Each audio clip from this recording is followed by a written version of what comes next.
الحمد لله الذي هدانا لهذا وما كنا لنهتدي لولا أن هدانا الله والصلاة والسلام على أشرف الأنبياء والمرسلين وعلى آله وصحابته الراشدين وعلى الداعين بدعوته إلى يوم الدين أما بعد السلام عليكم ورحمة الله وبركاته ولا ليالكسو دوادا مؤتمر كيسيديدات oo ay soo qaban qaabiyeen markiiska Tawfiiq Islamic Center maanta oo ah maalintii saddexaad muxaadaradana waa midii saddexaad ciwaanka muxaadaradana waa qaybtii labaad ee Tataarka waxa inoo soo jeedin doonaa sheekheena Sheekh Mustafa Ismaaciil falyatafaddal mashkuuran maajuura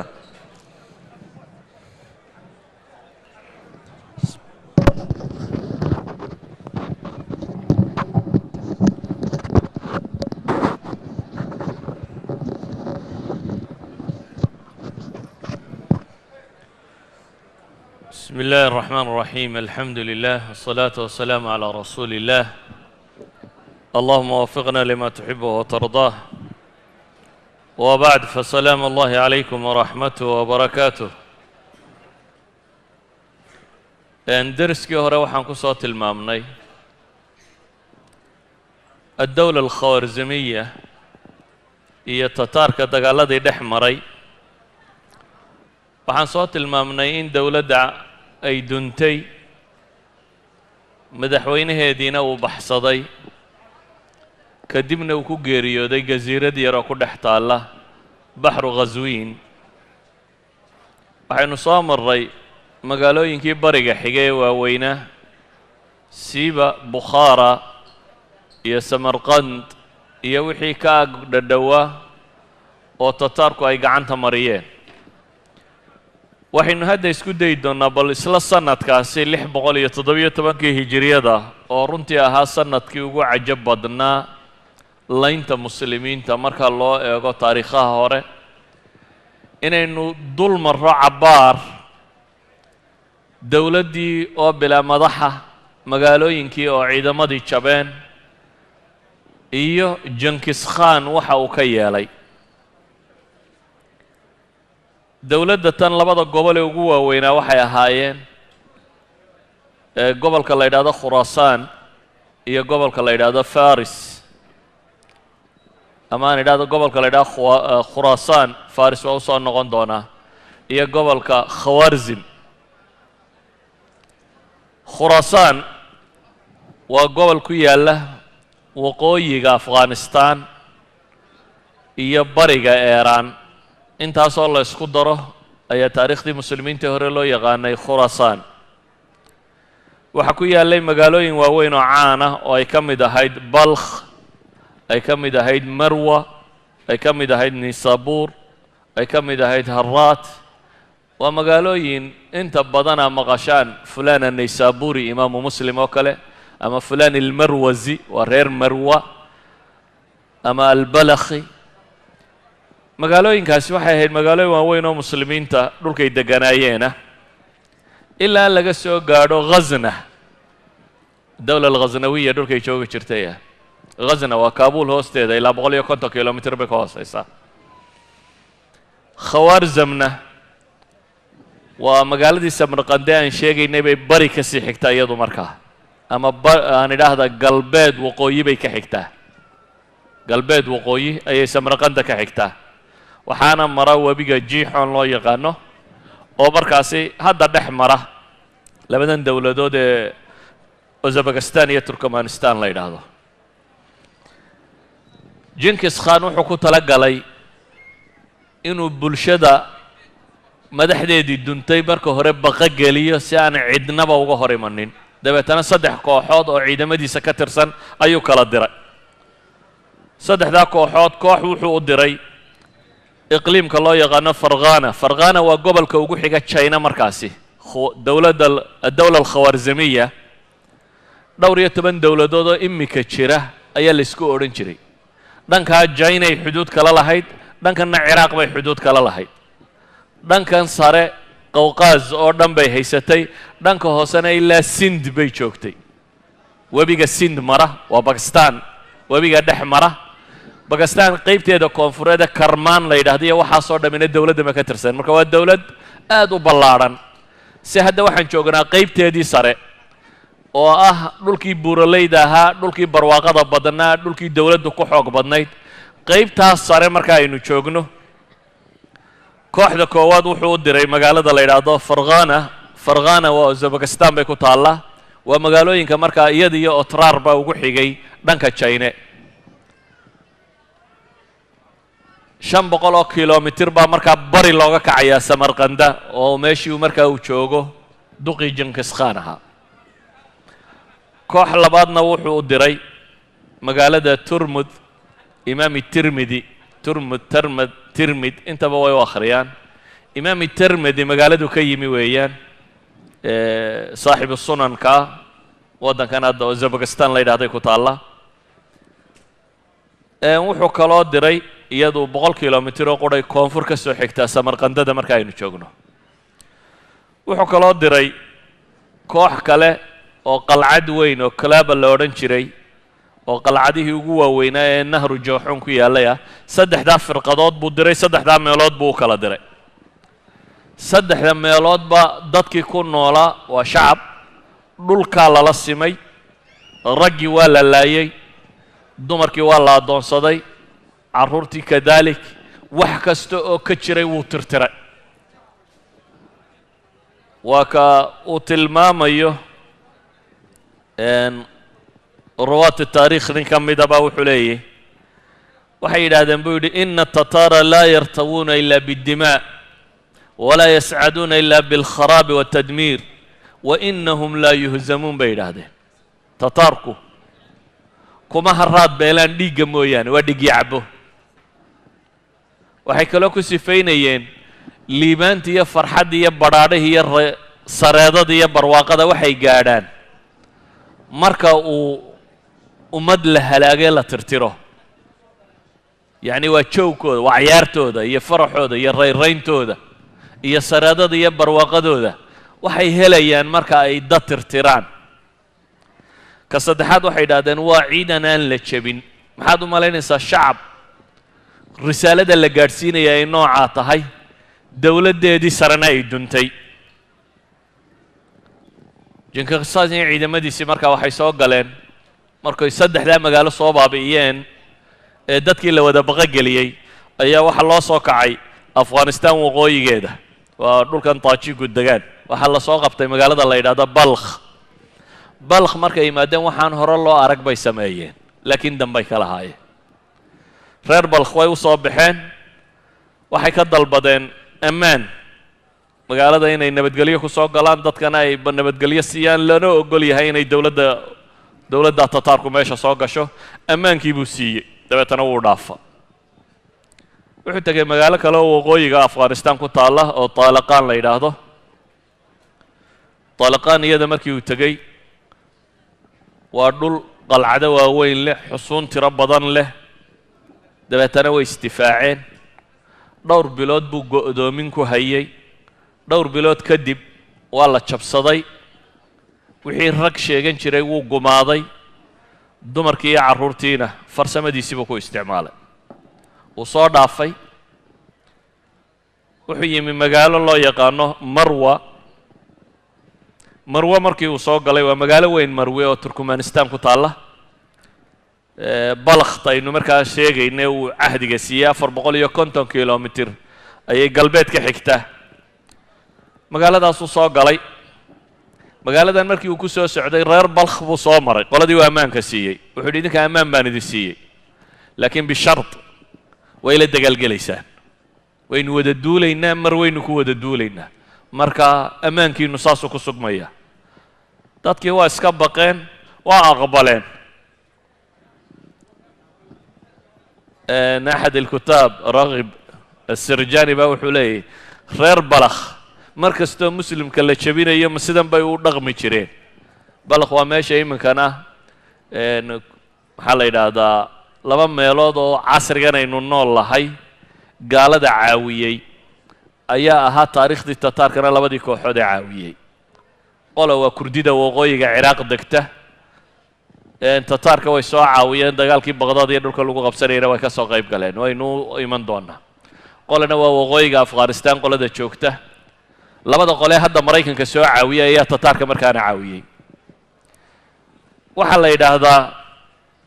reer balakh waxay raaceen tataarkii dagaalkay la galeen ciidan ballaadhan oo uu hogaaminayo Genghis Khan wiil uu dhalay ayaa marwo soo qabtay reer marwi iyagu waxay go'aansadeen inaanay isdhiibin dirirna inay galaan dadkoodii bay mobilize gareeyeen 200,000 dad gaadhaya oo ciidan ay ka dhigeen bay dabadda ugu soo saareen ninkan aan dabadda isku haleelaa la yidhi dabadda muddo la isdilay dagaalkii cabbaar buu socday muslimiintii waa sabreen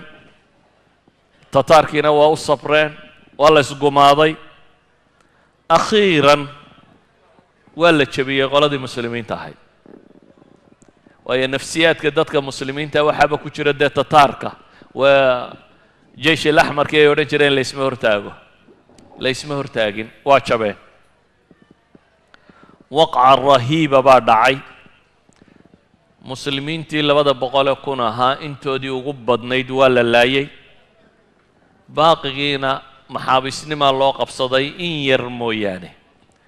kadibna magaaladii marwo la odhan jiray ayaa la go'doomiyey xisaar lagu sameeyey 4 maalmood markay go'doon ahayd ayuu ina Genghis Khan waraaq u qoray ninkii qaa'idka magaalada ka ahaa wuxuu leeyahay niyow wixii dhace hadda aan nabadgelyo kala saxeexanno waxaan idin siinayaa magaaladiina tan ammaan bishart ammaanka aan ku siinayo waxaan rabaa inaynu kala saxeexanno aad soo baxdo aynu wada hadalno ninkii magaalada madaxda ka ahaa arrinkii wuu aqbalay mar haddii magaalada laga guurayo caynkana ammaan la bixinayo dagaalkiina wuu ku qadhaadh yahay wuu soo baxay waa u yimi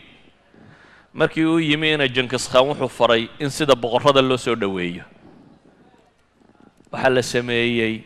soo dhoweyn weyn xaflad baa loo sameeyey ninkii madaxda ahaabaa meesha yimi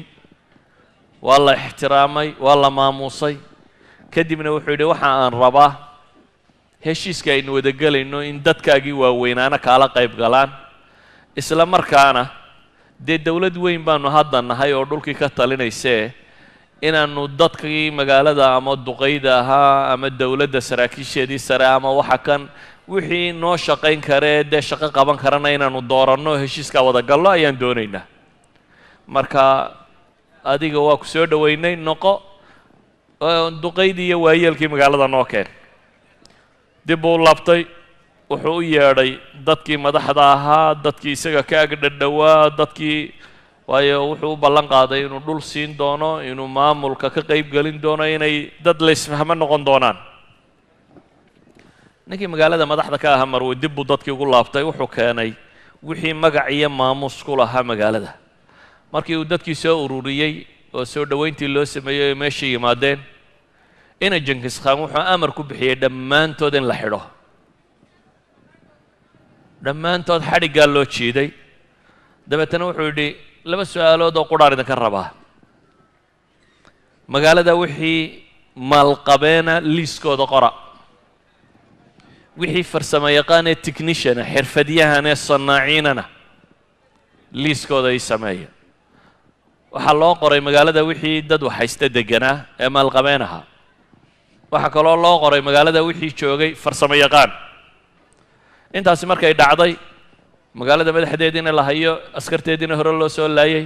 wuxuu yidhi magaalada laga soo baxo dadkoo dhan ha loo yeedho dadkoo dhan baa la isugu yeedhay markii ummadoo dhan la isugu yeedhay buu kursi dahaba meel loo dhigay waa ina Genghis Khan halkiibuu fuulay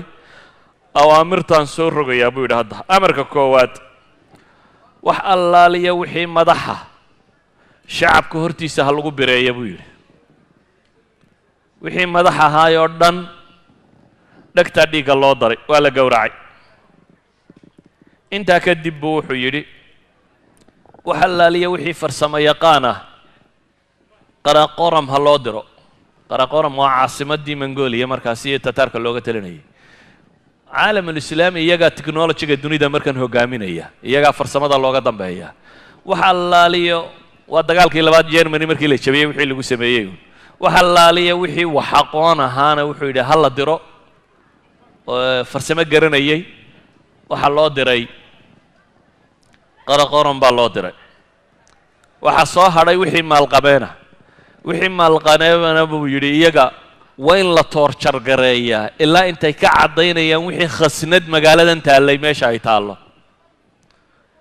wixii taajir ahaana waxaa lagu guray garaaca loo diray iyo tumista waxay adduun ay hayeen iyana waa sheegeen magaalada buu yidhi ciidanku ha galo wixii wax fiicanee ثمينة شيء قيمة لي يالا لعق يالا ذهب يالا wax qurux la yaala waxaas oo dhan magaalada laga soo guro buu yiri ciidankii magaalada ay galeen wixii wax qiimo yaalay oo dhan baa la soo guray 3 maalmood ayaa la gurayay magaalada wixii yaalo askartu shaqo kala haynin wixii magaalada nafle yaala in la ururiyo 3 maalmood baa la gurayay baa la yiraahdaa hatta guritaanku wuxuu gaadhay bay yiraahdaan boqorradii muslimiinta ka mid oo sanjar loo oran jiray ayuu yidhi xabaashiisa ha la qodo isna dahabiyo wuxuunbaa malaa ku jiray xataa boqorkii sanjar loo odhan jiray xabaashiisii waa la qoday iyadoo la baadi doonayo wuxuun in la heli karo intaasi markii ay dhacday ee magaalada wixii hanti yaallayna la qaatay ayuu amarkii kama dambaystaha bixiyey wuxuu yidhi magaaladani wayna la dagaalantay ciidan baana inagu soo saartay waa maanta laga bilaabo ha la laayo dhammaantood wuxuu soo rogay qaanuun labaad oo ah dadka magaalada jooga oo dhan in la laayo magaalada dhammaanteed baa la dilay baa la leeyahay ibnu lathir fi kitaabihi alkaamil wuxuu leeyahay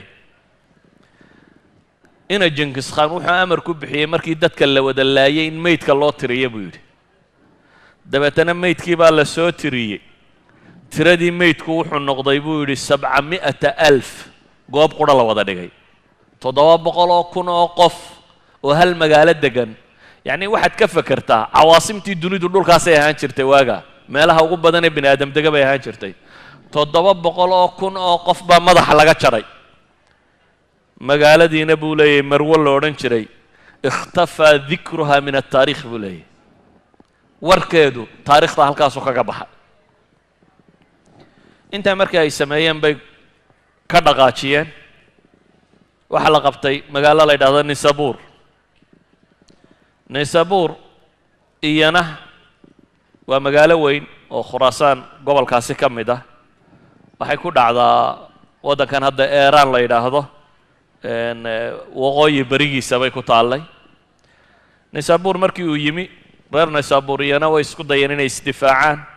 5 maalmood ayuu go'doomiyey go'doonka 5 maalmood markii uu dhacay oo xisaar lagu hayay oo dadkii baqeen oo naftii isugu timi oo wararkii Marwo iyo Samarqanda iyo Bukhaara iyo Talq iyo wixii uu magaalo soo baabiyay warkoodii la hayo dadka waxaad moodaa intaan laba soo gaadhin inay geeri baqayaan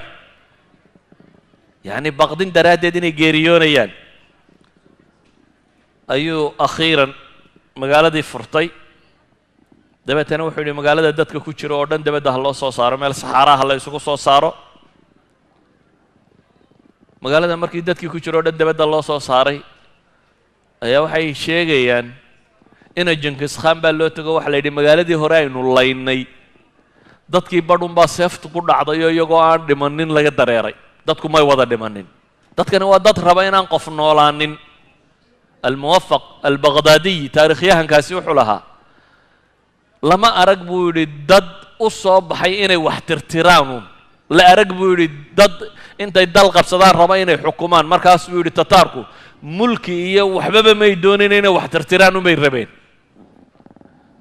waxaa loo sheegay magaaladii hore ay tirtireen 700,000 lagu dilay dadkii wax nolol uun ku sugnaa inay jiraan wuxuu yidhi magaalada tan dabadda ha la isugu soo saaro kadibna wuxuu amar ku bixiyey magaaladan si aan u hubiyo dadkeedu inay dhinteen dilku waxa weeyaan buu yidhi qof kasta waa in madaxa la gooyaa qaar kasta madaxa iyo inta kale waa inay kala baxdaa dadka madaxa ha laga wada jaro si loo xaqiijiyo qofku inuu dhintay culamaa taariikh waxay yidhaahdaan magaalada tanna bil istithnaa iyadaan waxba laga reebin ayaa raggoodii madaxa laga jaray wixii dumar ahaana la kaxaystay 15 maalmood baana magaalada baaritaan lagu waday oo dahab iyo lacag iyo xoolo laga raadcaynayay nisaabuurna waxay ka tageen baa la yidhaahdaa atharan bacda cayn raad iyadoo ah meeshii magaalada ahaan jirtay iyana saasaa lagaga tegay haraad magaalo la yidhaahdu soo galay haddana afghanistan waqooyigeeda ku taalla ibnu jankis khan waxba iyaan taariikh balballaadhin siduu kuwii hore u galayana wuu ka takhallusay magaaladan markii la leynayay nin boqora haystay oo la odhan jiray malik khan boqorkiina waxoogaa yaroo ciidankiisi ka mid u qaatay casrigaa waxay caan ku ahaayeen boqorradu ibixiya u bixi intay yidhaahdaan wuxuu kaxaysan karaa intuu kaxaystay inuu taw yidhaahdo waa in ciidan uu kaxaystay dabeetana meeshii buu ka baxsaday magaalo bilaa ciidan uu soo galay kadibna wuu tirtiray khuraasaan 617 hijriyadda sanadkaa gudihiisa ayaa dhammaanteed la tirtiray علماء التاريخ waxay leeyihiin min أعجب الأمور التي مرت بالأرض إطلاقا weeyaan bay dhahdeen lama arag khuraasaan bay dhahdeen oo dhammaystiran sanad gudihii wakhtiga yare intaa leeg in sidaa loo galo taariikhda hore iyo dibtoona looguma arag khuraasaan markuu hubiyey inuu tirtiray ayuu ka tallaabay gobolkii boqortooyadu ay deganayd khawaarzam alkhawaarzami buu ahaa boqortooyadii iyo dowladda oo dhammi gobolkaas dowladda laga xukumi jiray ayuu u weecday gobolka kani wuxuu u dhexeeyaa uzbekistan iyo turkmanistan labadaa dal dhexdooda buu ku yaallaa waxaa mara webiga jixon la yidhaahdo khawaarzam waa magaalo hani ah xagga dhaqaalaha istaraatiiji ah oo meel khatara ku taalla population aada u tiro badani degan yahay boqortooyadii waddankan maamuli jirtay dhulka dadkoodii degan yahay ah kadib maadaama ay taliskii meeshu ay ahaan jirtay ah jankis khan wuxuu u diray ciidamadiisii ugu tiro badnaa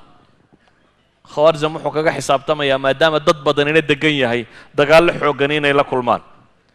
ficlan way isku dayeen gobolkan dadkii degi jiray iyo magaalada tan inay isdifaacaan 5 bilood ayay qaadatay inuu xisaar ku hayo go'doomin 5 bilood wuu furan kari waayey ciidankii tataarka waa u suurtogeli weyday inuu dabeetana waa la soo kordhiyey ciidankii tataarka mar labaad ayaa la tiro badiyey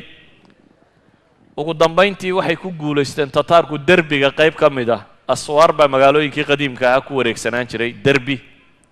difaac laga galo derbigii qayb ka mida buu dumiyey dabeetana wuu soo galeen dagaal baa bilaabmay dagaal aada u halisaa qabsaday labada kooxood ba waxaa la yidhahdaa tiro aada u badan baa ka halaagsantay yacni dad aada u tiro badan waa la ysku madhay markuu arkay jankis khan ciidamadiisa inuu khatar ku jiro ayuu haddana madad kale u soo diray ciidan saddexaad baa yimi oo tataarka ah laakiin magaaladan yare miskiinta iyada cidi uma maqna waayo muslimku qolo waliba tuula gaara baa naftu kaga baxday wixii isku xidhi jirayna waa tii la waayey ee uu boqorkii baxsaday magaaladii waxay isku daydo inay dagaal ku jirtaba akhiiran waa la jebiyey dabeetana dadkii wax dhuunta wax godgala wax baxsada waxba sibay yeeleen baadhitaankaaba inugu tiro badanaya bay yidhahdeene maxaynu samaynaa magaaladan wuxuu go'aamiyey magaaladu waxay leedahay dhaam aada u weyn oo webigan biyo uu ku shubo oo sad dheer derbi dheer uu magaalada ka xigo wuxuu yidhi magaaladan waa inugu rabshad badataye sadka ha la dumiyo derbigaa la dumiyey dhaamkii magaalada ku yaallay baa lagu faruuray khawaarzam webiga jixoon baa lagu daray ilaa hadda webiga jixoon bay ka mid tahay magaalada gebigeediiba wuxuu raaciyey webiga ayuu ku daray dadka intii baxsatee god gashay iyo meel gashay iyo guri ku dhuumatay iyo kan ku dhuumatay waxaa la raaciyey daadka waxay dhahdaan taariikhda lama hayo wax la mid ah qowmu nuux mooyaane qowmu nuux sidii alle u qarqiyo badda ugu daray ayaa magaalada tan iyo dadkii joogay dhammaantood badda lagu daray waxa aan ka warramayo o dhammi waa sanad gudihii waa 617 hijriyada khawaarzamna saas buu kaga takhallusay waxaa markaa uu tataarku gacanta ku dhigay khuraasaan iyo khawaarzam waddankii la odhan jiray ama dawla alkhawaarzimiya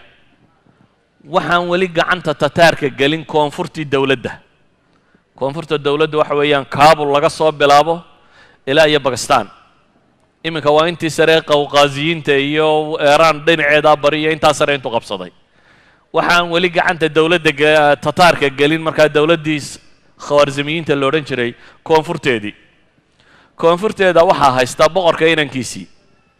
jalaaluddiin nin la yidhaahdo inamadiisii roonroona ka mid ah ayaa madax ka ah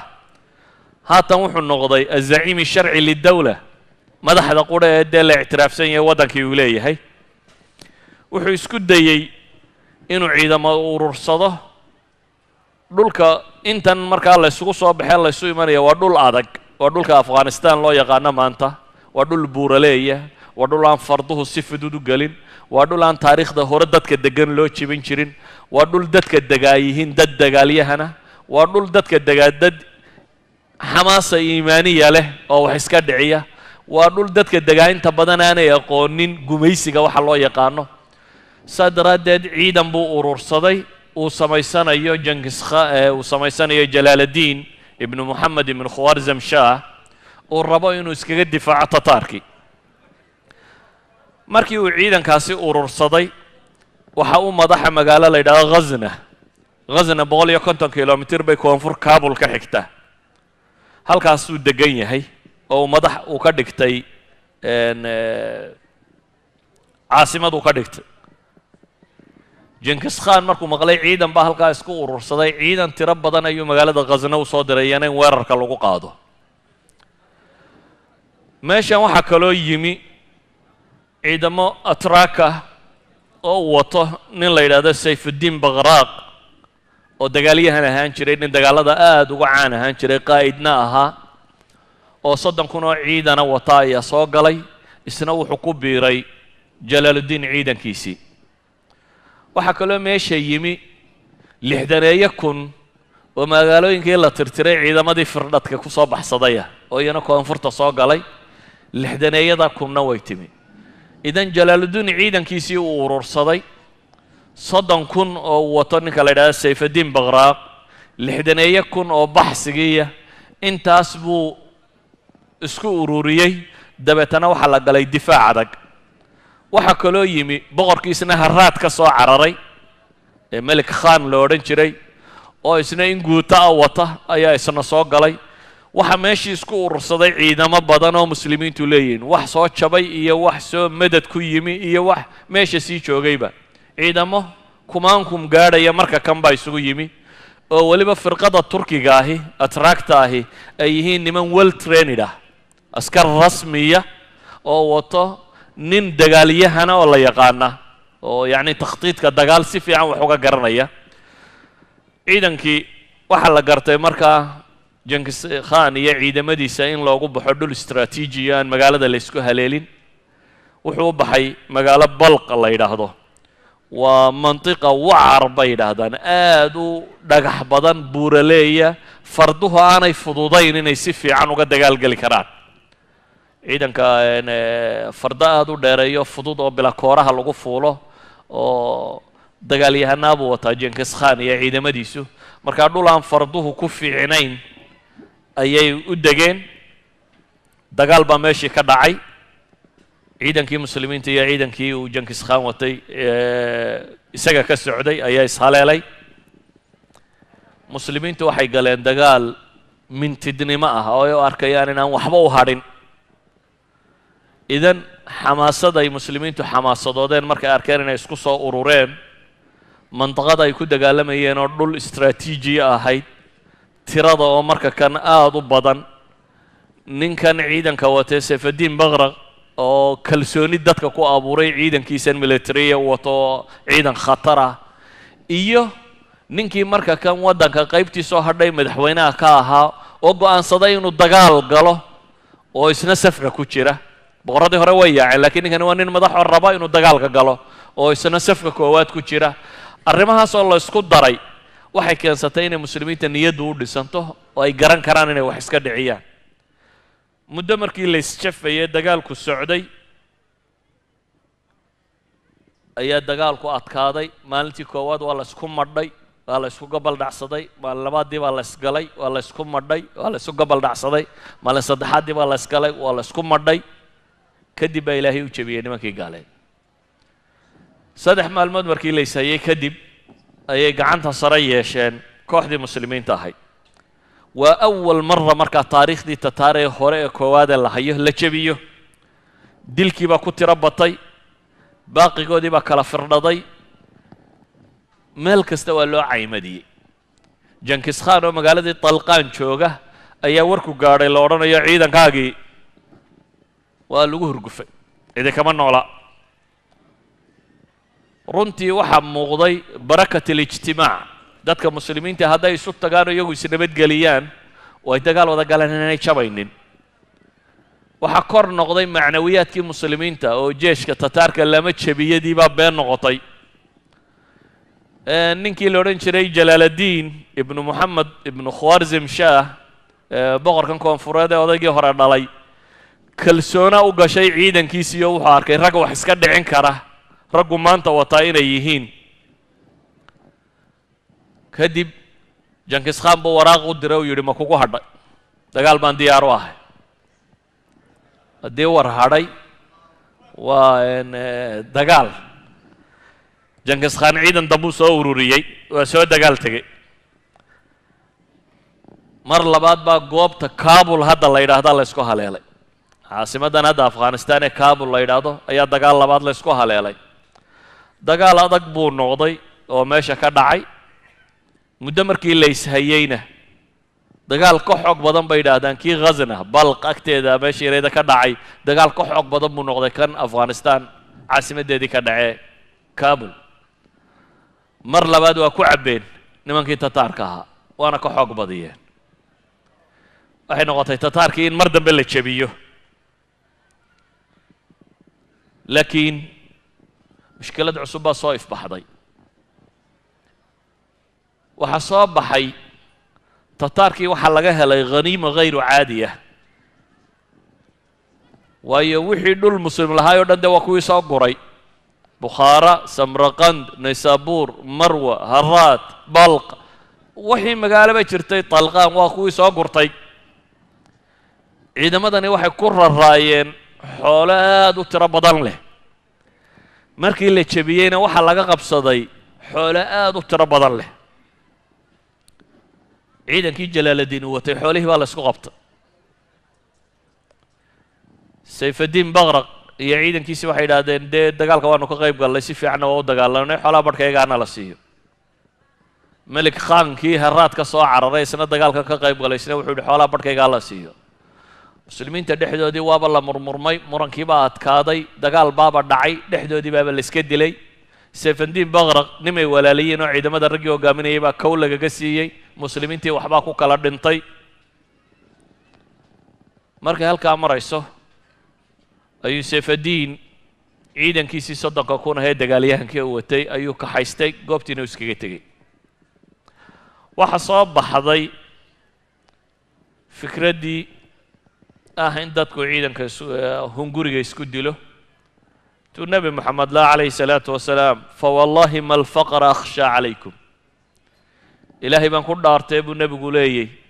faqri idinka biqi maayo, waxaanse idinka baqaa waa xoolo, ina xoolo heshaan oo aad dabeetana ku loolantaan siday kuwii hore ugu loolameen, oo dabeetana ku halaagsantaan siday kuwii hore ugu halaagsameen buu nebigu yidhi calayhi salaatu wasalaam. xoolihii la ysku qabtay. waxaan is leeyahay yurub maanta way islaami lahayd haddaan muslimiinta xoola isku qaban. dagaalkii ugu dambeeyey muslimka lagu jebiyo ee ghazawaadkii muslimiinta ee Spain ka soo kacay, France gudaheeda Lyon dacalkeeda laga jebiyey, balaat shuhadaa, sababtiisu maxay ahayd? iyagoo ku cabbay gaaladii oo ka xoog badiyey oo garoonka haysta ayuunbaa qayla yeedhay odhanaysa khariimooyin ay siteen oo ay gaalo hore ka soo furteen oo xagga dambe taallay. gaaladii xagga dambe ka wareegto khariimadii baa la gurtay. ciidankiiba intuu ka baxay safkii koowaad ee dagaalka ku jiray buu dib u noqday ilaa iyaga aakhirkii la tirtiray haniimay ku jabeen balaad shuhadaa faransiiska gudihiisa muslimiinta jabkoodii koowaad ee dib loo celiyaaba haniimu ku jabay cabdiraxmaan ninkii la odhan jiray ciidanku hogaaminayay kan haniimay ku jabeen haniimadii baa la ysku qabtay waxaa dhacay sayfaddiin ciidankiisii inuu iskala baxay jalaaladiin wuxuu isku dayey inuu qanciyo in badan buu ka daba tegey in badan buu isticdaafsaday in badan buu bariyey laakiin ninkan walaalkii la dilay waaba u qurqursami weyday waxaniba anna madad baan idinku imiyo inaan wax idinka dhiciyo idina walaalkii baa disheen unbuu isa soo taago wax kaleba waa mari waayeen wuu iska tegey isaga iyo ciidankiisii markuu ka baxay ciidankii niyad jab baa ku soo kornay iyagii oo isqabqabsaday dagaal dhexdoodii ka dhacay muslimiintii oo badh noqotay may dhicin labadii guulood ee waaweynaayay muslimiintu gaadheen inay midhahooda goostaan ama istithmaar inay ku sameeyaan jenkis khan marka kan ciidankiisii ayuu soo urursaday isagii baa soo duulay awal wuxuu soo dirayay abnaa'uhu baa ciidamadan hogaaminayay hadda ra'su dawla almagoliya ciidan wataa soo socda muslimkiina waxay marayaan maxay inay iyagiis hayaan macrakadii ugu adkaydna way ku soo socotaa safkii muslimiinta khalkhal baa galay jalaaladiin wuxuu go'aansaday inaanu sida tan dagaal ku gelin ciidankiisii buu kaxaystay wuu guuraysnaa jenkis khanna waa ka soo daba guuray waa la isdaba galay arrintii aabbihii ku dhacday oo kala dhacday marka jalaaladiin waa sii guuraa jenkis khanna waa ka daba guuraa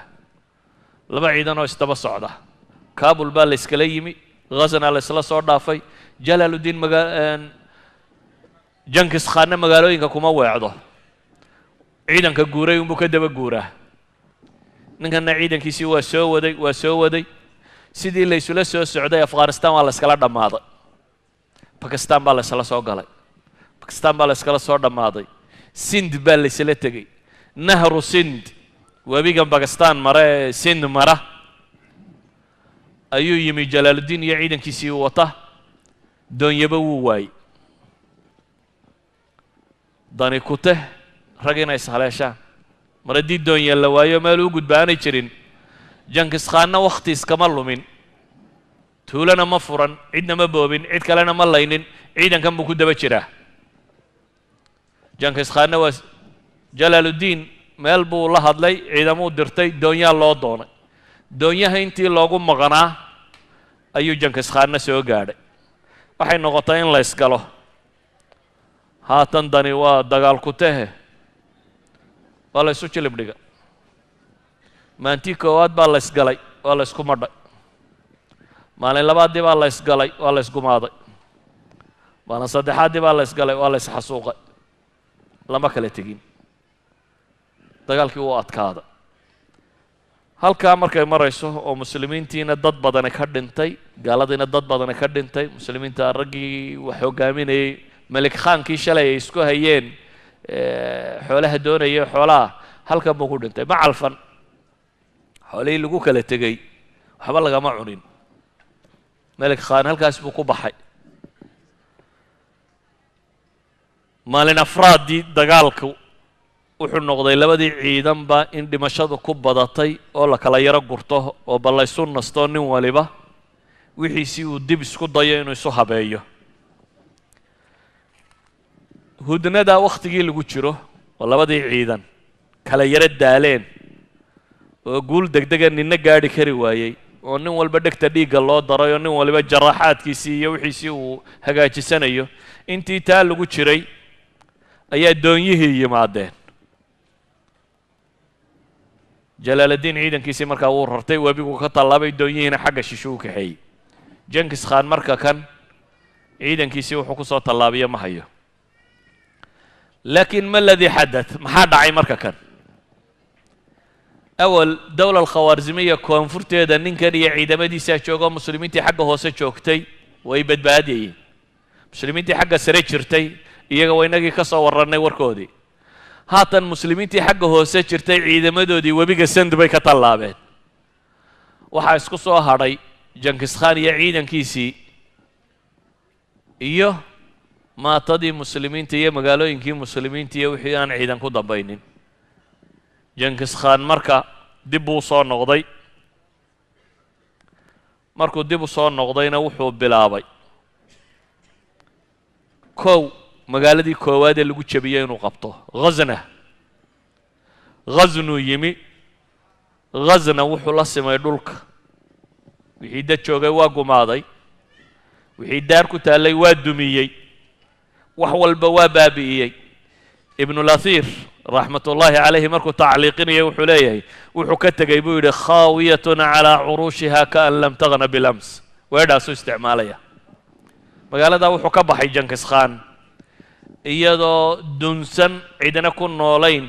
meel la degayba aan u ekayn hore ayuu uga socday meel dhexaba markuu marayo jalaaludiin ciyaalkiisa iyo reerkiisa iyo guur ayuu hela waa qabtay iyana waa bireeyey boqorkan sind ka tallaabay nahru sind aabihiiba dee waa tii la qabtay hooyadii iyo ciyaalkiisii beriguu baxsaday kana markuu baxsaday waxaa la qabtay intuu dhalayna dhegtaa dhiigga loo daray iyana waa la bireeyey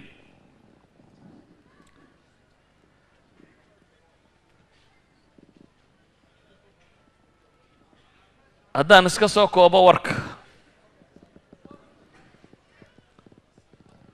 waanan waxba akhrinin wixii muslim la laayee dambe Genghis Khan Afghanistan oo dhan buu qabsaday Afghanistan waa dhulka ugu istiraatiijisan caalamul-islaami bay ka mid tahay waa dhul bay yidhaahdaan koreeya buuraleeya ninka qabsadaa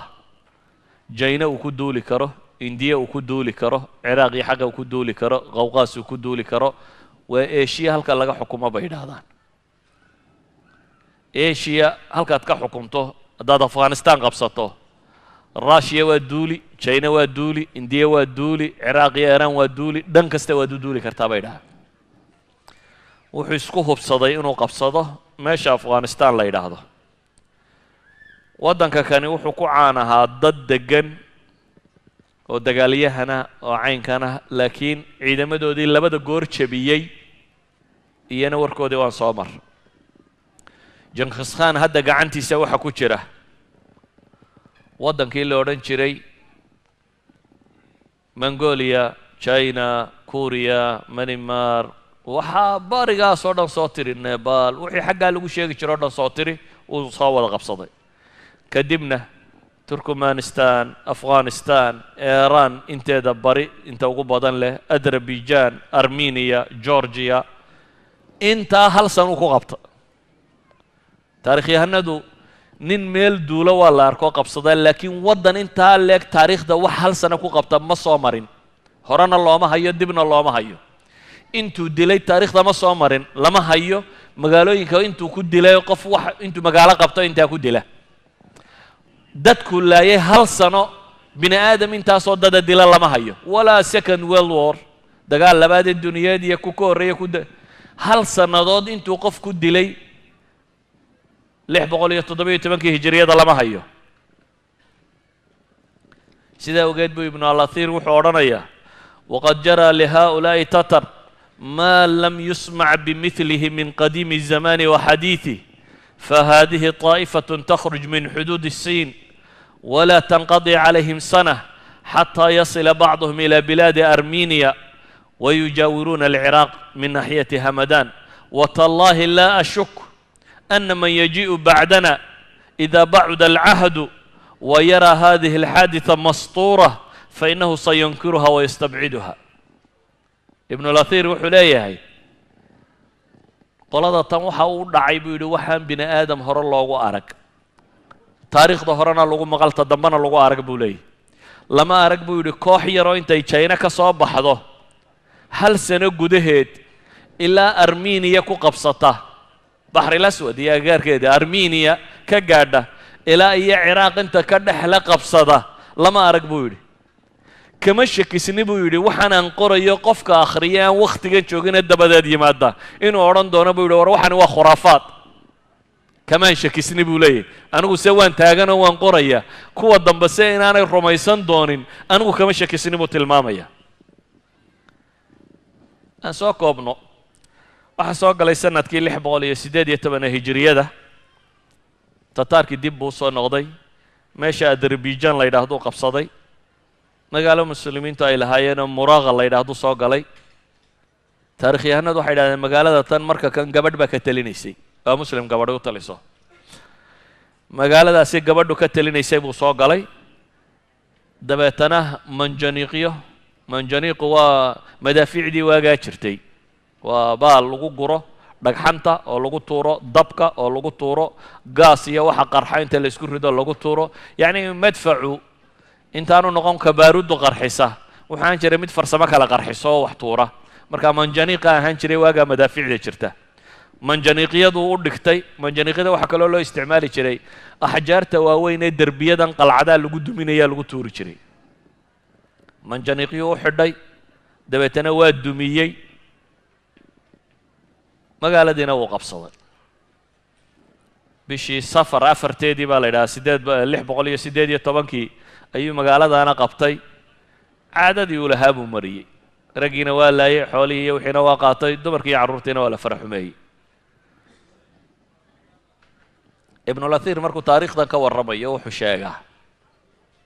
wuxuu yidhi dadka warramaa waxay ii sheegeen dadka siday u niyad jabeen buu ka warramaya nin tataari intuu ku soo baxo 100 muslim oo meel fadhiya inuu yidhahdo ha dhaqaaqina iswada taaga oo la iswada taaga buu leeyahy oo midba mar madaxa ka jaro waxay taarikhyahanadu sheegeen buu leeyay inay gabadhi ku soo baxda rag muslimiin ay tiraahdo istaagtaaga oo iyadu layso dee waa maraykanka aad arkayso in imka laga baqayo istaagtaaga haddii la yidhaahdo waa in la istaagtaaga waxaa dhacay dadka baqihii galay wuxuu gaadhay xad tataarka la yidhaahdo raggoodaaba ka dana dumarkooda say wax u laayaan oo rag iyo dumar iyo wax walba laga boqo tataar sheegta tataarku marka kan iiraan iyo dhulkaa ka soo takhallusiya afghanistan iyo armeniya azerbaijan iyo bakistan iyo dhulkaa soo dhaaf turkmanistaanada iyaga hadalkooda daa wuxuu marka kan joogaa jaziirada inuu weeraro jaziirada waxa u yaqaanin inta badan labadan webi ee ciraaq mare dhexdooda waa ciraaq waqooyigeeda waqooyiga ciraaq wuxuu isku dayay inuu arbiliya meeshaan iminka akraadu degan tahay arbil inuu weeraro iyo muusal waa ciraaq waqooyigeeda labada magaale ah boqorkii hurday ee annaasir lidiin ilaahi la odhan jiray waa boqorradii ugu liitay muslimiinta soo maro ka mid ahaa oo xukuma baqdaad ayaa marka kan maqlay waqooyigii ciraaq in la soo galay dawla alkhawarzimiya intii la tumayay wuu faraxsanaa waayo dawla alkhawarzimiya col bay ahaayeen ciraaq la laynaya bay ahaayeen marka isagu waa faraxsanaa haatatan baqaa soo galay waayo ciraaq waqooyigeedii buu marayaa ninkii arbiliya baa la marayaa maxay iyo muusal wuxuu isku dayay inuu ciidamo muslimiina ururiyo wuu dhawaaqay muslimiintu ha soo baxdo ciidamuu sameeyey nin ka mida saraakiishii muslimiinta ee markaa joogtay mudfuruddiin la yidhaahdo mudfuruddiin ayaa ciidankii loo dhiibay imisaa u malaynaysaan boqorkan ee ciidanku isu keenay boqorkii dhammaa ee ciidanka baadi doonay 800 oo nin buu soo helay bay yidhahdeen alkhilaafa alcabaasiya annaasir lidiin illaah 800 ayuu soo helay 800 baa loo dhiibay mudfuruddiin oo la yidhi bal arbil tataarka ka hortag oo 800 oo nin mudfuruddiin waxoogaagiisii ciidana buu soo kaxaystay arbil agagaalkeedii iyo meelaheedii buu yimi wararkii baa isgaadhay inay muslimiintii soo baxday ayuu jankiskhaanna loo sheegay iyo ciidamadiisii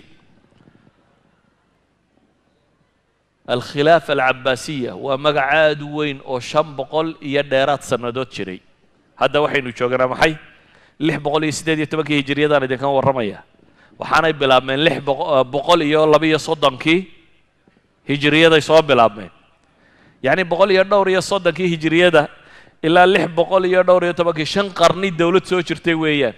waa dawlad dunida dacladeeda gaadhay waa dawlad aqoonta dunida hogaamin jirtay waa dawla uulaa bay ka tay waxay huwantay shaadh weyn oo dunidu ka cabsato laakiin ciidan 800 ay wadataa waxaa ku xisaabtamay Genghis Khan markaa in 800 iyo waxaan la sheegayaa khudca inay tahay taktiiki military inay tahay oo intan yar intay hadhow loo baqa carari doono dee fakha ciidankii weynaa ku dhici doono dabeetana wuxuu go'aansaday inuu xarbu istinsaaf galo ee aanu muwaajaho gelin alkhilaafa baa hadda taagan dee awal dawla alkhawarzamiya bay ahayd al'aan waa alkhilaafa alcabaasiya waa dawladdii muslim oo dhammi hoos tegayay arrinku si fudud wax loo geli kara maaha sida awgeed tatarkii waxay go'aansadeen xarbu istinsaaf ku dhufoo ka dhaqaaq iyo boob iyo kolba meel la gala iyo baqagelin iyo baabkaa in la galo laakiin aan ciidanka kan la waajihin iyo inuu sameeyo maxay axlaaf iyo itifaaqiyaat iyo heshiisyo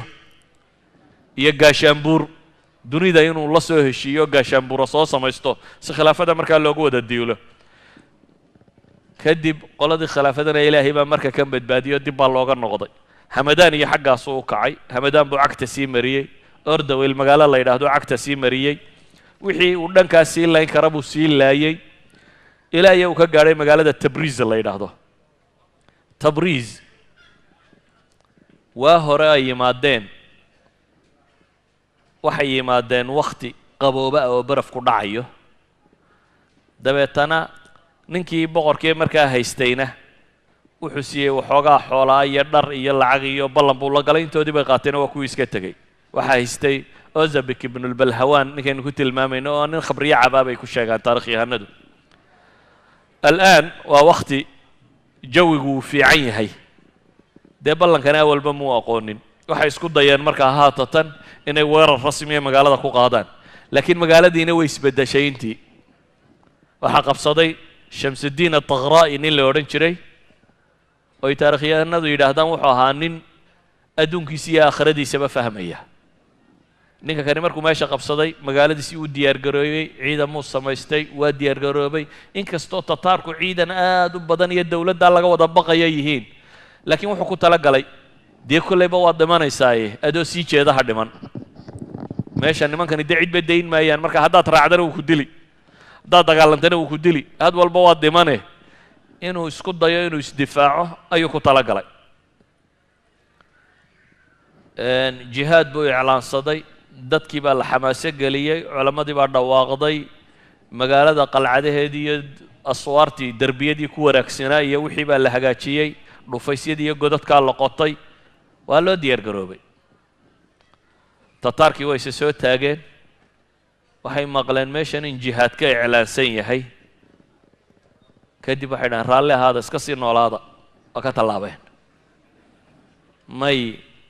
may u jeesanin waxay u kaceen magaalo kale oo ka mid ah magaalooyinkaasi meeshan ku yaallay belqaan la yidhaahdo waa iiraan magaalo ku taalla iyana ramadaan 618 bay soo galeen iyadana cagtay mariyeen ibnulahir wuxuu leeyahy kanuu yashuquuna buطuuna alxubaala wayaqtuluuna alajinna وكانوا يرتكبون الفاحشة مع النساء ثم يقتلونهم wuxuu tilmaamayaa magaaladan markay qabteen ilmaha uurka ku jira xataa way dileen buu leeyahy tabriiz oo jihaatamaysa markay arkeena soo dhaafeen tan yar baa la iskaga cadha burburay ilmaha uurka ku jira xataa waa dileen buu yidhi kuwa uurka le uurkay ka soo rideen ajinnada waa laayeen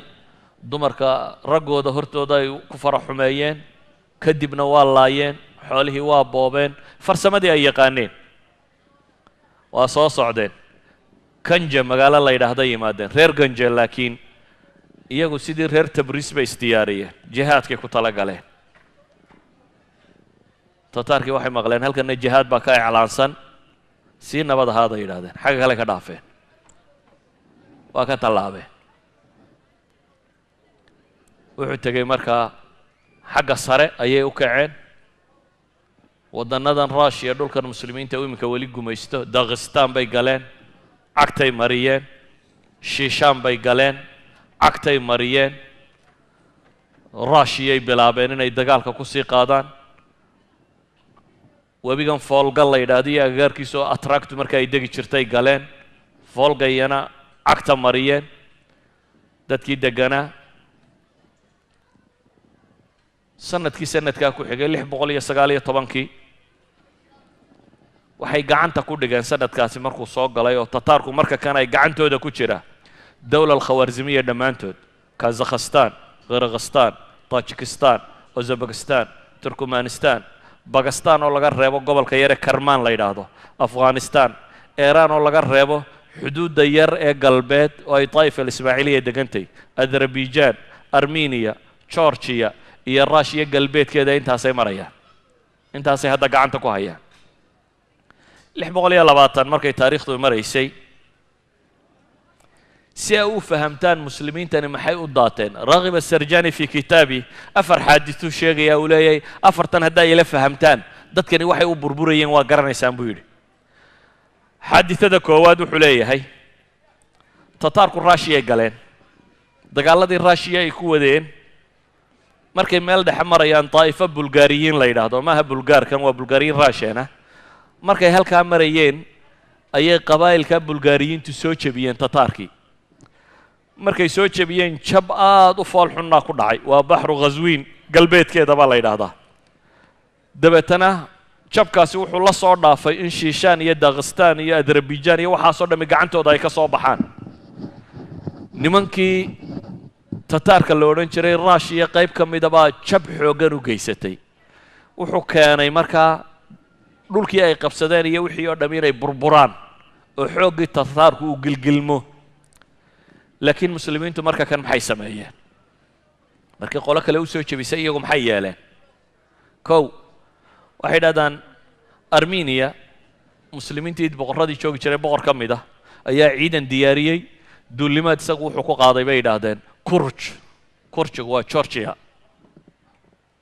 doctor raghib wuxuu leeyahay waxaan ku macnayn karaa waxa kani alxawal asiyaasi buu yidhi xawalku waxa weeyaan dadkan indhuhu xanuunku ku dhacee markaa indhuhu ay iska soo hor jeestaan yani xagga siyaasadda buu leeyahay waxbaba arki maayaan waayo muslim qaybtiisii galbeed oo dhan bari oo dhan tataar baa haysta dawladdii tataarkana qayb ka midaa la soo jebiyey way jilicsan tahay halkuu tataarka kaga duuli lahaa ayuu qolo kristan oo kale oo meel iska joogto waddan kale oo weliba iyaguna tataarka dhibtiisa dhadhamiyo uu tataarku ay hore georgia hore u galeen oo mushkiladu qabsatay halkuu ama kuwan xilfi wadaag uu iska ilaalinayo la geli lahaa ama at least heshiis uu iskala geli lahaa iyaga dhaafi lahaa uu focuska saari lahaa dawladda weyn ay ishayaan ayuu intuu tataarka ka jeestu meel kale isku taagay dagaallo badan oo caalamulislaam ka socdaa noocaasay u egyihin waxa muhimkaaba arki maayo wax yaroo kalunbaaba u muuqda meel yaroo kalunbay dadkani ku wareersan yihiin oo dagaalkoodi iyo qorigoodi iyo waxoodo dhan usoo jira waa xawal siyaasiya waa dadka oo aan bislaanin aragtidooda siyaasiga aanay bislayn aan kala garanaynin maxaa see loo kala horraysiiyaa qofka khabiirka ahi ahdaaftiisu waa inay taabuur ku jirtaa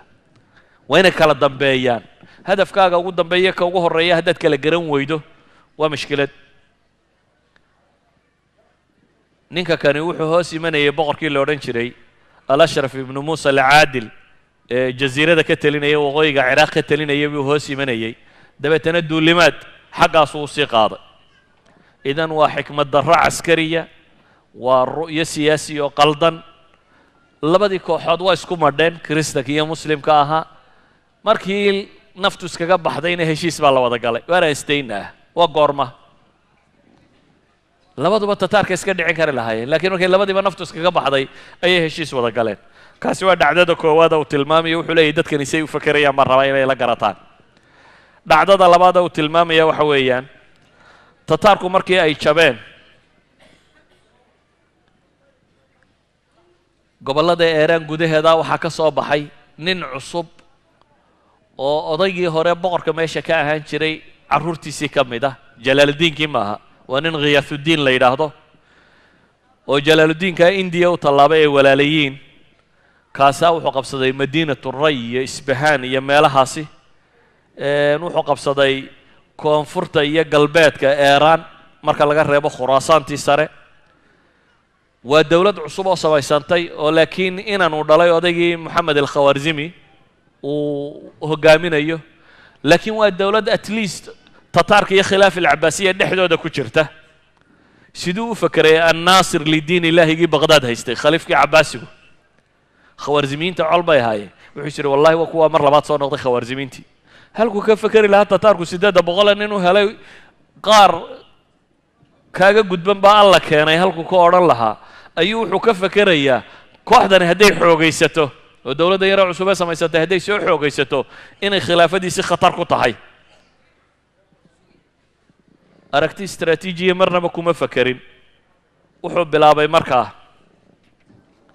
dowladda yaro cusub ee muslimka ee samaysanaysa siduu u khalkhalgelin lahaa dabeetana qoraal wuxuu la sameeyey khiyaathudiinka nin u abtiya oo la yidhaha iqaan taa'isi waa abtigii ruma wuxuu abti u yahay kan dowladda samaystay oo nin siyaasi oo hunguri siyaasadeed yarahayaabuu xidhiidh la sameeyey uu leeyahy meesha khalkhali ninka aan wada inqilaabno adaan rabaa inaad dowladda qabsato taageerana waan ku siinayaa meeshaasaad u khalkhalinayso khalkhali kani oo markii horeba hunguri siyaasi hayay laakiin dee yaro cabsanayay oo ninkan daba socday ayaa imka ilan khilaafadii baa usul dhabaalaysay wuxuu isku dayay marka inuu isna ciidamo urursado wax samaysto oo waa kano markii dambena ciidan baabuu samaystay cisyaan buu sameeyey isagii baaba muslimiintii ku bilaabay weerar oo dhulgooyo iyo qaaticu tariiqnimo iyo waxbuu bilaabay iyo muslimka boobka ile dowladdu raba inuu khalkhalgeliye waa nimankii tataarku ku habsaday ee imka raashi iyo waxoogaa alla ka keenay ay tataarka jabiyeen halka iyagu is urursan lahaayeen tataarka la isku wada dari lahaa ilaa iyo mongolia lagaga celin lahaa ayaa waxaa markanba bilaabmay in iyagu is riixriixaan oo maxay dowladnimada kiina wuu ogaaday khiyaathudiinkiina ciidan buu samaystay waa la isu baxay labadii kooxood baa isku jabay kii khilaafadu taageeraysay baa la jabiyey iqaan taa'isigii laakiin waa goorma waa goor cadad tiro badan oo muslimiini dhintay kaa ciidankiisa baaqigii ka hadhayna adarabijaan bay u baxsadeen yacnii waxaan uga jeedaa tusaalahan uu soo qaadanayo inuu caddeeyo muslimiintu inay iyagu isu muuqdaane ciddan haysata iyo gaalkan kusoo duuliya waxanba inaanay arkaynin boqor yaroo waliba inuu isleeyahy kan kugu xiga nafta ka hor qaada ama isagoo ha kaa hor dhinto ama magaalo ka qabsa ama riix xaalada saddexaad uu tilmaamaya waxa weeyaan waa xaaditha ibnulahirba uu odhanayo xaadithatun ghariiba lam yuujad miluhaa buu yidhi ibnulahir baa wuxuu leeyahy waa dhacdo ghariiba oo aan iyadoo kale la arag dhacdadani maxay sheegaysaa waxay sheegaysaa qoladii kurjiyiinta ahayd alkurj georgia boqortooyadoodii baa gabadhi qabsatay kristani gabadhii boqortooyada qabsatay ayaa dabacday inay guursato dabeetana georgia iyo agagaarkeedii waxay ka weyday cid abnaa'i ilmuluuka ama cid ay aragtay inay u cuntamaan oo ay guursato dabeetana way diiday waxaa maqlay boqorkii aan ka soo warramayey dowla salaajiqa anadooliyiinta anadol waa turkigii qadiimka ahaa marka laga reebo istanbul iyo xaggan byzantiyiintu haysatay anadol dowla salaajiqa baa ka taagnayd salaajiqada waa dowlo islaamiya waxaa markaa madax ka ah muqiisudiin taqra al-shaah oo qalj arsalaankii hore ee macruufka ahaa ayaa dhalay boqorkaasi baa maqlay armeniya boqoradeedii inay guurdoontay dabeetana uu fariin buu u diray uu leeyahay waxaan rabaa inankayga inaad guursato boqoraddani christianitygeeda mutacasib bay ku ahayd waxay tidhi baahi uma qabno inaan muslima inaan guursanno baahi uma qabno wuxuu yidhi haddiiba aad aqbalaysa inaad guursato wuu kuu kiristaamoobaya haddaba boqor muslima inanku ha kiristaamoobo buu leeyahy laakiin george iyo boqoraddeeda ha guursato boqorad ha noqdo waa ogollay bay tidhi haddaad taa aqbalaysaan waxaa la soo diray ina boqor oo raba inuu diinta kiristanka qaato si uu boqoradda u guursado. George yuu yimi, diinta kiristanku galay, boqoraddii baa loo guuriyey, halkaasuu ku guursaday. qiyaas caalam alislaami raggii ka telinayay markaa siday u fakerayaan. boqorad yar oo haysata Georgia iyo mamlakada yar haysata in ay guurdoon tahay buu inankiisa kiristan uga dhigayaa. boqoraddani waddan bay haysataa, inan yaroo muslim oo kiristaamoobay dadtiisiiba ka baxaynaan waxba ku tirinayna waa iska garanaysaa. isagoo joogay umay dheg taagin, waa iska tumataa. naa waxaan jooji buu yidho, sheekabaraleyda la bax bay ku tidhi. mid addoonkiisa iyo addoomihii meesha ka shaqaynayay mid ka mid a ayaabuu ugu yimi oo sariirtiisii saaran. dabeetana uu iska yara xanxanaajiyo wuxuu yidhi waxaan haddaad dayn weydo ma waxay ku tidhi ama sidaa ku joog ama waad arki doontaa waxa kugu dhaca. waabuu iska yara cadhaysiiyey. waxay tidhi ha la qabto, ha la masaafuriyo, meel gaaraha lagu xidho. waa la kaxeeyey, meel gaaraa lagu xidhay. nin kalena way iska guursatay, isna halkaasuu ku xidhnaa. waa boqorkii inankiisii reer Anaadoole loo diray inuu gabadha kiristankaa guursado. yacni xaadiثadani maxay tilmaamaysaa? waxay tilmaamaysaa siday maadiyiin u noqdeen dadkan muslimiinta ah iyo caqaa'idday rumaysayin inta ay tamar leeg tahay. dadkaasaynu rabnaa inay markaa caalam alislaami marka kan wax ka dhiciyaan. waa iska soo koobaya, wakhtigu waa dhammaad baan filaya, inkastoo aanan muuse waraaqdiisii weli haynin. 621 markay taariikhdu maraysay waxaa dib u bilaabmay khiyaatuddiin ninkii la odhan jiray aynu ka soo warrannay ee dowladda yara cusub aasaasay. mandaqada faris la yidhaahdo inteeda badan buu qabsaday.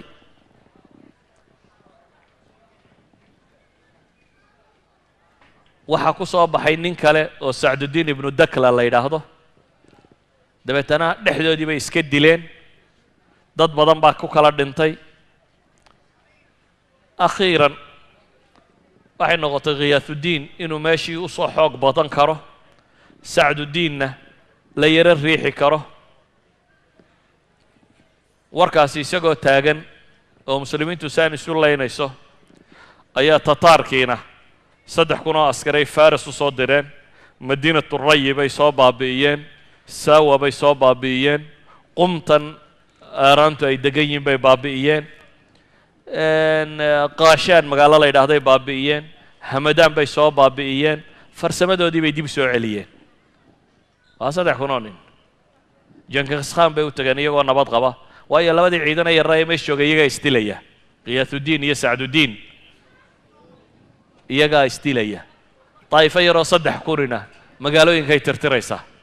oo ay sii wadda. 622 taariikhdu markay maraysay ayaa dib waxa u soo hambaabiray jalaaluddiinkii waadiga sindi ka tallaabay ee indiya u tallaabay. indiya dowlo khawriyiin la yidhaahdo muslimiina baa degan. iskumanay fiicnayn jalaaluddiinkan, laakiin inuu xaggaa iska waajaha buu tataarka ka doorbiday. kadib buu dib uga soo tallaabay webiga sind. aan halkaa ku joojino mar hadduu axmed soo fadhiistay. asalaamu calaykum waraxmat ullahi wabarakaatu.